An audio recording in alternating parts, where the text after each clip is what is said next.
जय महाराज जी की सभी को। आपका शुक्रिया। चौखट पे अपनी सतगुरु दिन ही पनाह। आपका शुक्रिया। संग आपके जन्म जन्म का साथ बना। आपका शुक्रिया। दृष्टांत। ज्ञान प्राप्ति के बाद एक शिष्य ने अपने गुरुदेव को गुरु दक्षिणा देनी चाहिए। गुरु ने दक्षिणा के रूप में वह वस्तु मांगी जो बिल्कुल व्यर्थ हो। शिष्य व्यर्थ वस्तु की खोज में निकल पड़ा।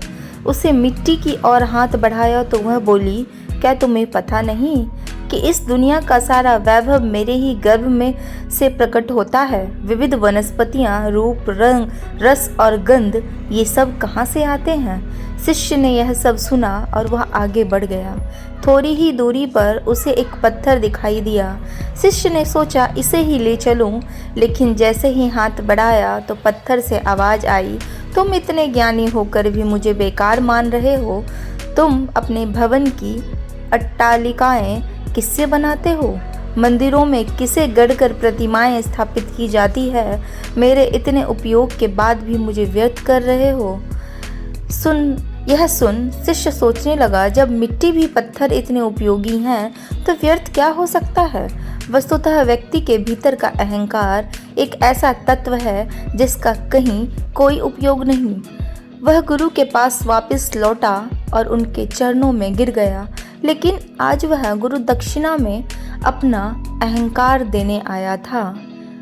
आज का विशेष अनुभव है, कोरोना काल में हर दिन इतने लोगों की मृत्यु हो रही है। वे अपने को अकेला छोड़ जा रहे थे। न्यूज़ में देश की स्थिति को देख देख कर मन बहुत उदास था। एक दिन साधना में बैठकर मैं महाराज जी के श्री चरणों में प्रार्थना करने लगा। महाराज जी इस समय अपने अपनों का साथ छोड़कर जा रहे हैं। मेरे साथी तो आप हैं, आप मेरा साथ कभी मत छोड़ना। महाराज जी मुझे हमेशा अपने चरणों से लगा कर रखना।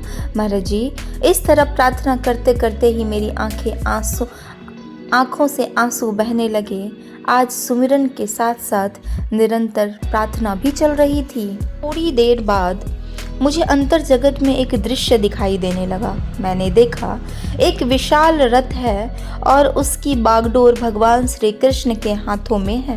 रथ पर धनुर्धारी अर्जुन बैठे हैं और उनके सारथी बन रहे श्री कृष्ण। अब मैंने स्वयं को भी इस अनुभव का हिस्सा बनते हुए देखा।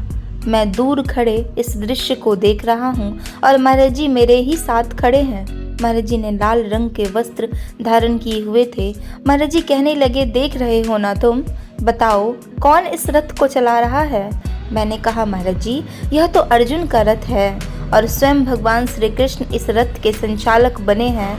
महाराज जी ने पूछा, अच्छा फिर इस युग में विजयी कौन हुआ था। मैंने तुरंत कहा, महाराज जी अर्जुन ही विजयी योद्धा बना था। इतना कहते ही मैंने आंखें बंद कर ली। इसके बाद मैंने स्वयं को भी एक रथ पर बैठे देखा। मेरे रथ को साक्षात मेरे गुरुदेव चला रहे थे, यानी मेरे रथ की, मेरे जीवन की बागडोर मेरे महाराज जी के हाथों में थी। महाराज जी ने पूछा, अब तुम्हारे रथ को कौन चला रहा है।